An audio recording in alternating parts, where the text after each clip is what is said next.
toutes et à tous et bienvenue sur le site de Cocoland. Aujourd'hui, nous allons voir l'interface du Synology DS216.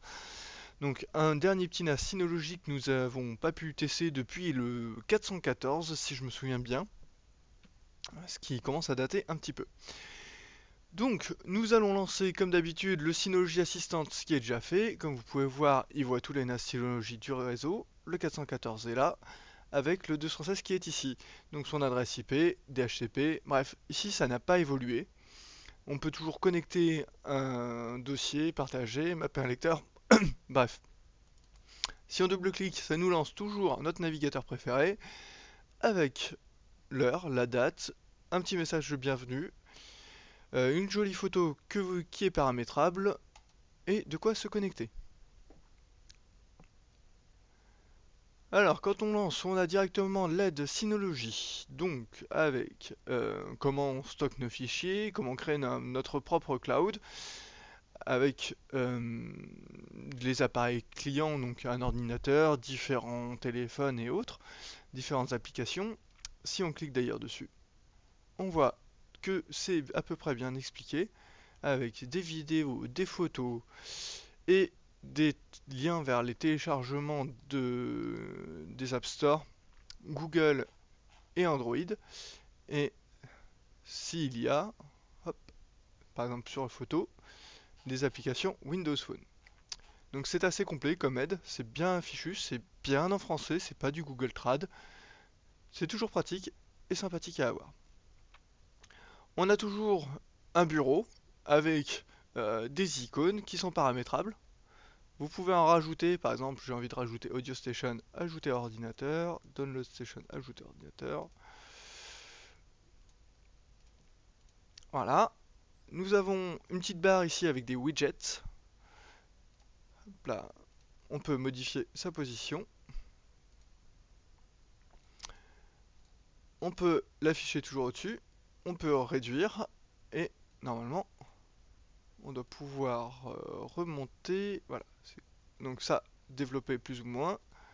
Ici, on le fait passer directement dans la barre de ressources, enfin dans la barre ici. Et on peut fermer, on peut rajouter d'autres widgets comme le stockage, les utilisateurs connectés, enfin tout un tas de trucs.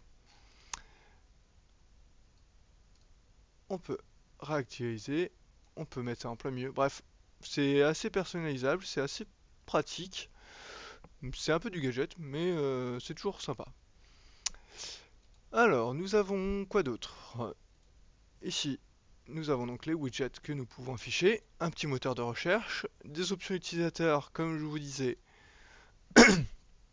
avec un papier peint personnalisé par exemple, où on peut changer les différents comptes email pour en ajouter, des bureaux, rajouter des quotas, bref, tout ce qu'il faut comme il faut. Hop là, nous avons les notifications avec ce qui s'est passé, on peut bien sûr les effacer. Pour enlever les icônes que l'on a rajoutées, on peut supprimer, bien sûr. Alors, comme application actuellement, nous avons le centre de configuration, donc qui est le centre, l'application névralgique du NAS. C'est là où on va avoir toutes les options, avec notamment les dossiers partagés.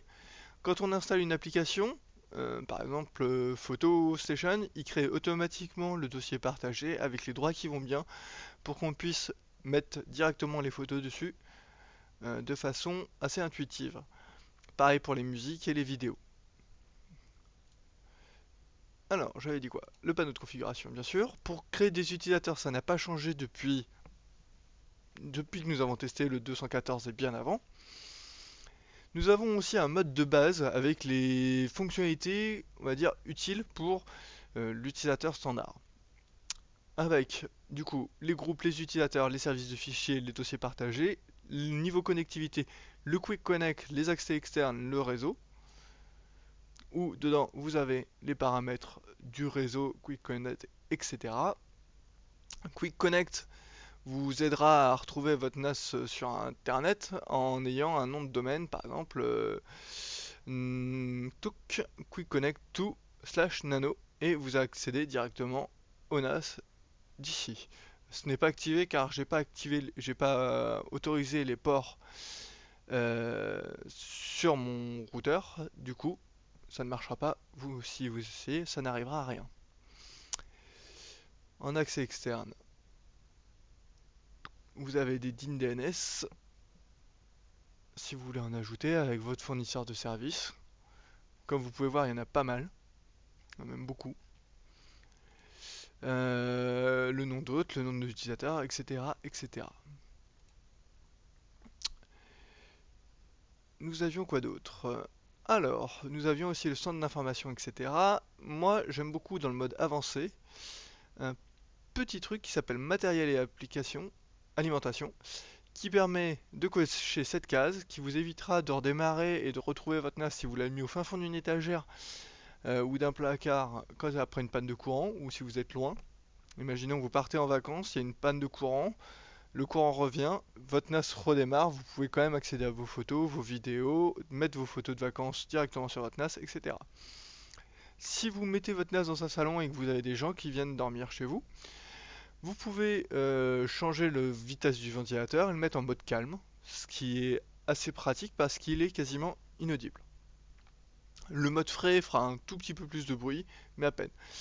Et le petit truc qui fait toujours plaisir, le contrôle de la luminosité des voyants, afin encore une fois de préserver le sommeil de vos amis. Hop. Alors, nous allons faire un petit peu le tour des applications que j'ai rajoutées. Donc Audio Station, je vous l'avais peut-être déjà présenté il n'y a pas si longtemps que ça. C'est une application qui vous permet d'écouter de la musique, tout simplement. Vous pouvez rajouter vos radios internet. Euh, Vous pouvez bien sûr les retrouver selon votre style de musique. Hop là. Et ça vous met directement vos radios internet. Ce qui est assez pratique. Vous pouvez aussi lire bien sûr vos musiques que vous avez mis directement dessus pour le stockage. Une autre application c'est Download Station pour télécharger vos applications, vos distributions Linux favorites. Je vous ferai pas de dessin. PhotoStation a un tout petit peu évolué. On est passé en version 6. Comme vous pouvez voir, nous avons toujours des albums. Euh, et hop, c'est dans les paramètres que ça devient un peu plus intéressant. Pour les comptes, on peut commencer à partager du coup des photos et créer des comptes pour les amis. Alors, on peut créer soit avec des comptes DSM, donc ce seront tous des utilisateurs qui ont des comptes sur le NAS en direct, donc qui pourront après partager d'autres applications avec vous, comme par exemple avoir accès au serveur FTP avec un quota ou sans quota. Bref, ça va être vraiment des utilisateurs de NAS Synology. Sinon, vous pouvez activer ce que j'ai fait sur les comptes PhotoStation, ce qui permettra de créer des comptes directement sur PhotoStation. Donc ces utilisateurs-là n'auront pas accès aux photos, aux autres applications du NAS. Le compte que vous allez créer là ne marchera pas sur l'interface de connexion que vous avez vu tout à l'heure. Ce qui est assez pratique. Et ça vous permettra de donner par exemple accès à des photos à tous vos amis, à les taguer, à leur donner des droits selon s'ils étaient là, s'ils n'étaient pas là, pour que vos amis voient juste les photos de vos fêtes et votre famille voit les photos de famille et pas inversement. Ça peut être pas mal. Les groupes journal, vous pouvez aussi créer un petit blog.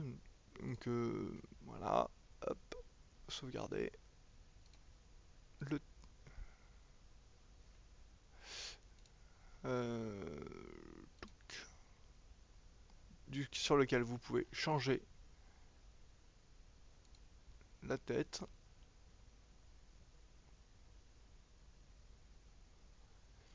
Donc un petit blog qui fait un peu penser à un Skyblog, mais pourquoi pas. Euh, Si vous avez envie de faire un petit blog culinaire sans vous prendre la tête à monter un serveur, ou si vous n'avez pas confiance envers l'équivalent de Skyblog de ce qui est actuellement, car ça commence à être relativement vieux, vous pouvez le faire chez vous directement. Hop là. Donc voici pour PhotoStation. Pour moi, c'est clairement l'une des meilleures applications de partage de photos sur les NAS, sachant que, comme vous pouvez le voir, vous pouvez changer les modes d'affichage, vous pouvez, si vous voulez taguer par carte, avoir des petits points sur les cartes pour voir par où vous êtes passé. Imaginons, vous faites un album avec vos meilleures photos de vacances et vous verrez dans tous les pays dans lesquels vous êtes allé. Bref, c'est vraiment très très sympathique. Video Station, alors, le NAS Synology n'a pas de sortie vidéo. La philosophie de Synology, c'est plus de faire du DLNA, c'est plus d'avoir une application qui va faire de la vidéo directement sur l'interface du NAS via le web, mais pas de sortie en direct en HDMI, pas comme Asustor et QNAP. Donc ici, vous pourrez quand même consulter vos vidéos. Alors, est-ce que j'en ai rajouté? Hop là, dossier, vidéo, sélectionné, langue français. Ok. Comme vous pouvez voir, les aides sont très très bien faites pour transférer les fichiers. Hop là. Donc, cette application n'a pas détecté. Donc, oui. L'application va détecter automatiquement les séries télé, les films, va télécharger les descriptions, les notes, s'il y a des notes pour dire si le film est bien ou pas, les critiques, etc. Et vous permettra de voir directement la vidéo via un navigateur web. Si on utilise FileStation, on a une fonction un petit peu similaire, mais sans passer directement par un navigateur. Donc soit hop, ouvrir là, mais normalement il me semble qu'on peut faire lecture. Et comme vous pouvez voir, ça va lancer la vidéo du test précédent. C'est assez pratique, c'est sympa. Et voilà, on aime bien. Dans les musiques, pareil, on peut mettre lire et ça lance. Vous pouvez remarquer que ça ne lance pas l'application dédiée, c'est-à-dire que là, en mettant lecture, ça n'a pas lancé Audio Station, et que ça n'a pas lancé non plus une Video Station pour lire les vidéos. Donc ce sont des trucs en plus. Sur les photos, c'est pareil, si vous voulez avoir des aperçus, tout est faisable directement dans le File Station, mais il y a des fonctionnalités en plus via les applications. C'est à peu près tout pour le moment.